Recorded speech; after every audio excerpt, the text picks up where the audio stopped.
c'est vrai que dara la am na itam ñu joxe seen xalaat maa ngi ci yéenekaay bi di Walfadjri am na ñu wax ni bon boo demee ci gaz bi itam li leen poser problème mooy weccet yi ñetti dërëm yi ñu ciy dindee fukk ak ñetti yeeg weccet yooyu quoi ça pose problème pourquoi toujours Sénégalais bi même ñi nga xam ne ñu jiite ay structure wala ay syndicats yu mel noonu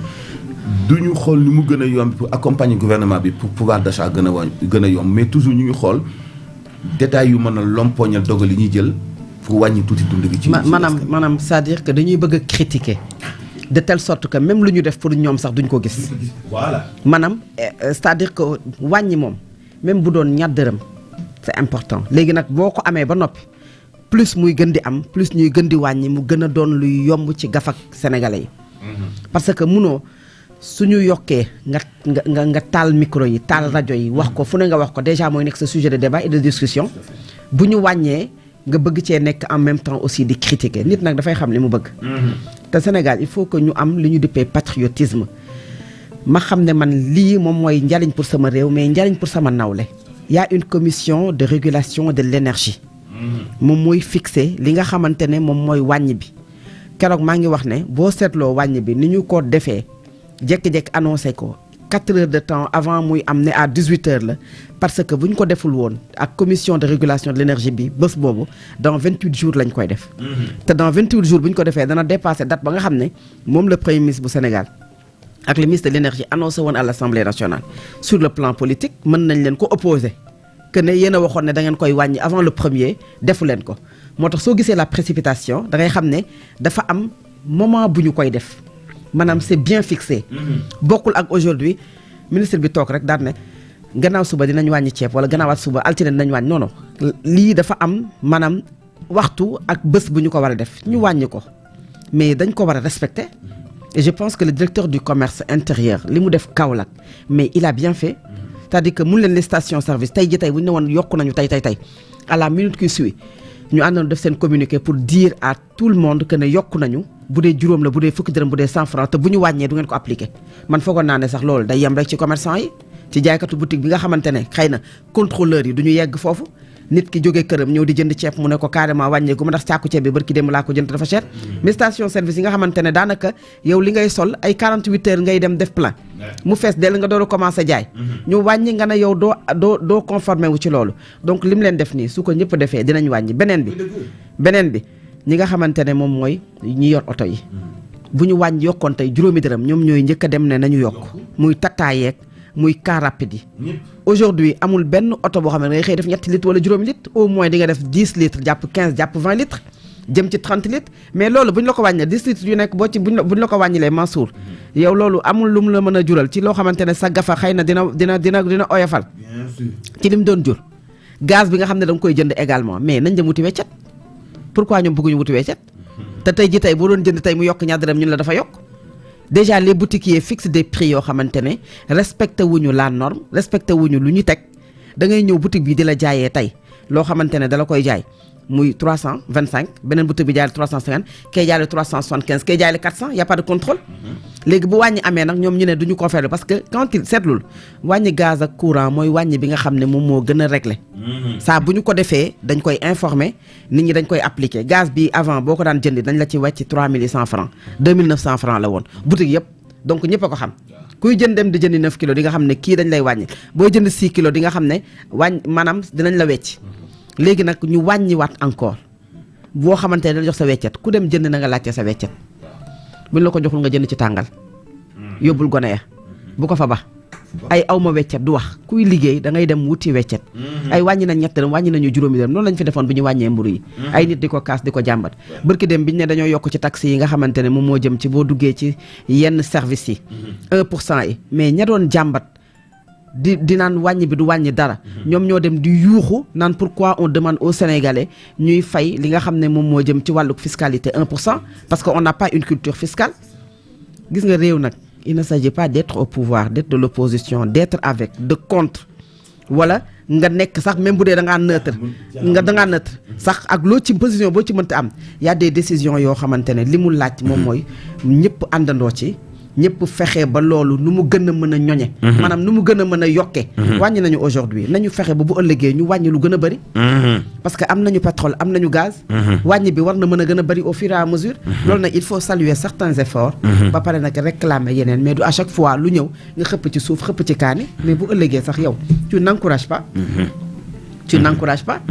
l'État def na li muy def léegi te bizarrement bu ñu defee ba pare li ministre direction du commerce def tax mu important mooy souvent bu ñu defee parce que dañu mel ne kuy seetaan ñi nga xamante ne ñoom ñooy askan wi ak ñi nga xamante ne ñoom ñooy yor ñoom ñooy jaay aujourd'hui mi ngi ci topp bay tëj ay station ça veut dire que y a un contrôle que le contrôle et le suivi mu continuer képp koo xamante ne wàccoo nga ak yoon yoon def ci yow lim ci war a def Mansour en tout cas monsieur Mbaye mooy directeur régional du commerce bu Kaolack ñu ngi koy féliciter c'est le directeur régional du commerce du commerce il faut ñu jaajëfal ko parce que loolu mais bien sûr loolu fukk ak ñeent gaañ ci lu ñu ko wàññi nga xeeb ko xamuñu foo jëm 990 ba 920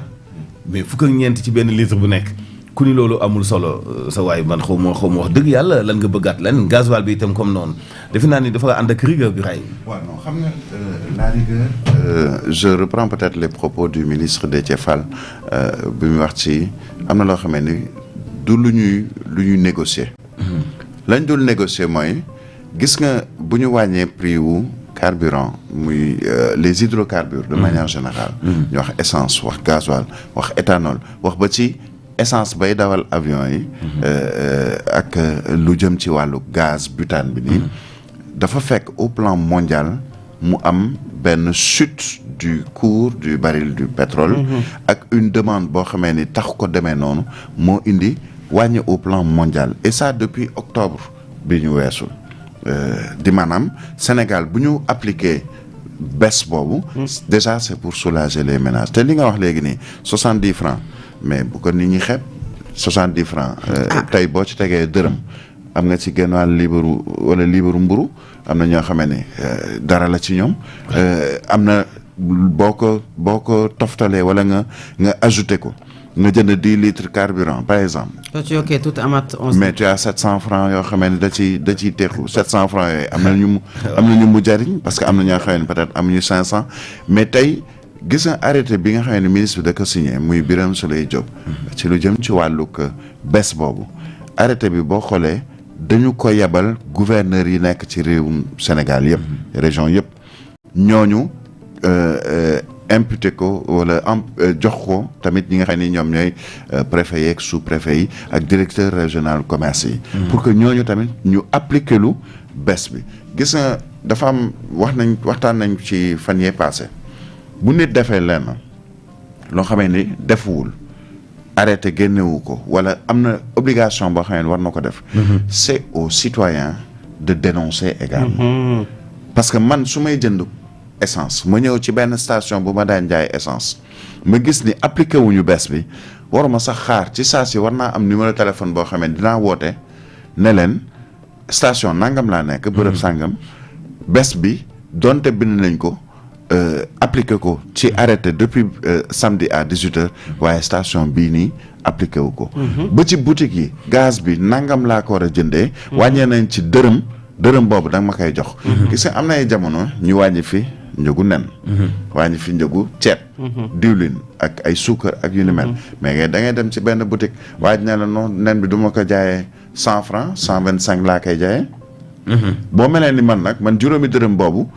xeebuma ko damay ñëw ne la par force li nga ma koy jaayee lu ko mooy ma dem seeti beneen boutiquier wala ci saasi ma woote ne ni am naa xarit bu nekk service d'hygiène wala inspection wala kii wu commerce napp leen sax ne leen non lii la war a jaar te xam nga lan mooy problème bi au Sénégal da ngay dugg ci benn boutique bu ñu xoolee ne kii de Fatou Abdou Ndiaye la intellectuel la wala jàng na wala xam na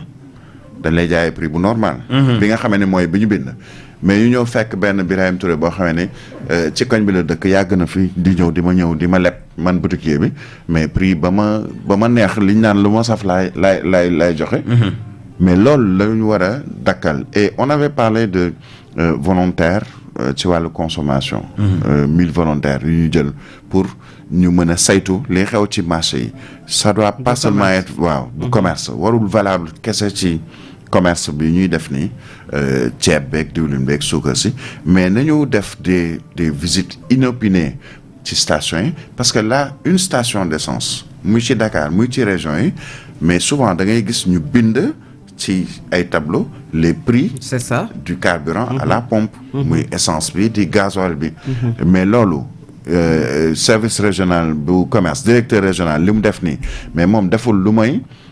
liggéeyam par rapport ak loo xamee ni moom moo ko war a saytu parce que le directeur régional du commerce comme service régional commerce yi fu mu mën a nekk ñoom dañu war a nekk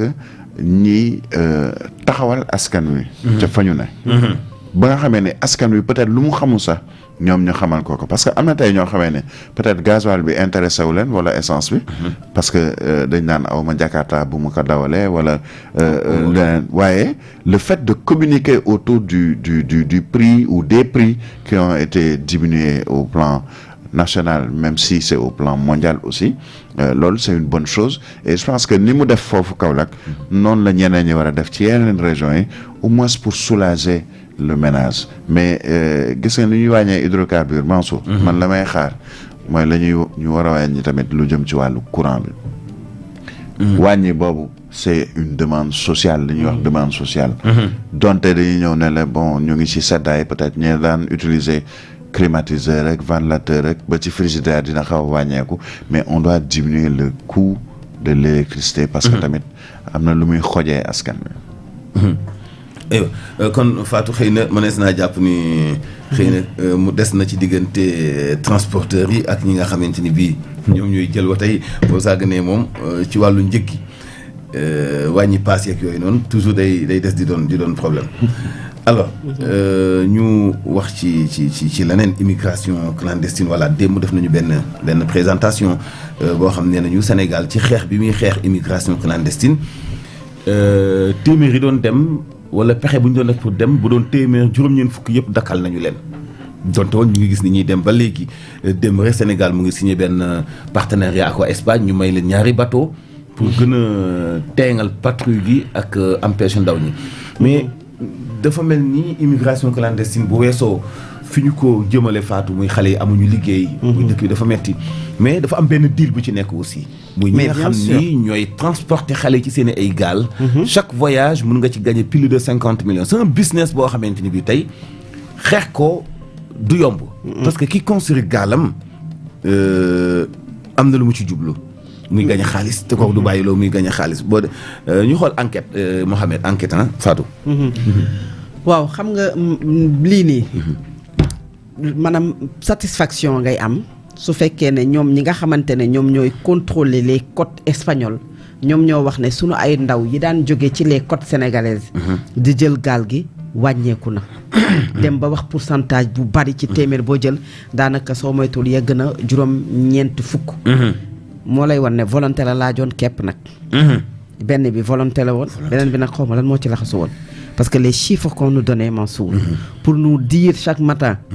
que ne y a une pirogue boo xamante ne elle a été interceptée wala elle a chaviré nga ñëw fekk ñu limal la ay nit yu ñàkk seen bakkan ay xale da nga naan lii lan moo nekkoon ci biir c'est la question que l'on se pose pourquoi ces années passées autant de personnes ñu doon faatu ñu naan ñu chaviré nañu large fële ña nga ca waax yee ñi ngi ci waax yee nga gis journaliste yëpp jóg dem taali seen micro ñu dem mais qu'est-ce qu'il y avait derrière ces chavirements parce que en espace de 2 ans man jàpp ma ne bokk li ñu doon wax su fekkee ne Mansour dëgg la xale yi jeex nañu état lu mu am volonté est-ce que mën na xaw a wàññi pourcentage bi mu wàññi aujourd'hui en termes de jeunes qui prenaient les pirogues pour dem fa nga xam ne moom mooy biti réew bu fekkoon ne les chiffres qu'on nous donnait étaient des bons chiffres est-ce que on peut faire autant d'efforts pour wàññi li nga xamante ne moom moo fi nekk donc y avait am na lu nekkoon soit am na lu ci biir beneen bi moom mooy aujourd'hui il y a certes une volonté parce que naam nag gisagoo en termes de politique de jeunesse loo xam ne di nga ci dut sa baaraam ne ndaw yi am nañu xëy yu leen war a mën a tax a toog maintenant am na volonté wala éveil de conscience bu tax xale yi mën a comprendre que ne ils peuvent rester au Sénégal et réussir au Sénégal et loolu man li ma ci jàng rek mooy un brin d'espoir am nañu yaakaar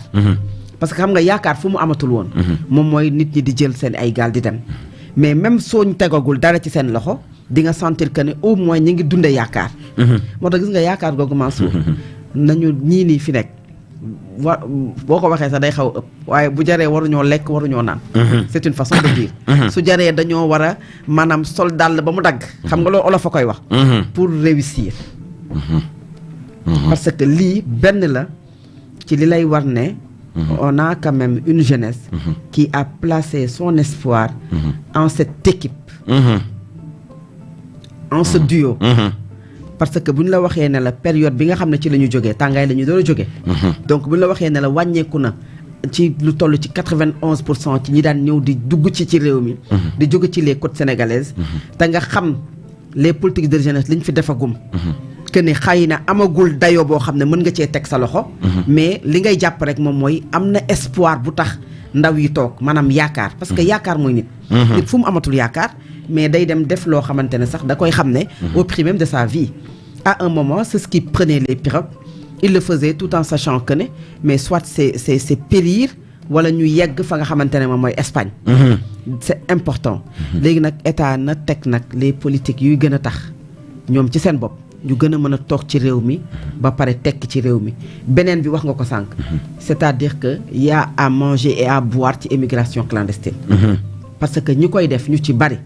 ñoom seen yoon nekku ci xale yi yegg ak yegguñ seen yoon nekku ci tu doon 400 000 francs wala 600 000 francs ñu dajale plus de 100 jeunes dugal leen ci ay gaal yóbbu leen bu ñu demee ba seen fa nga xamante ne moom mooy les gardes-côtes espagnols ñu bàyyi leen ñoom ñu wàññeeku soo moytu dañuy suuxandoo ci biir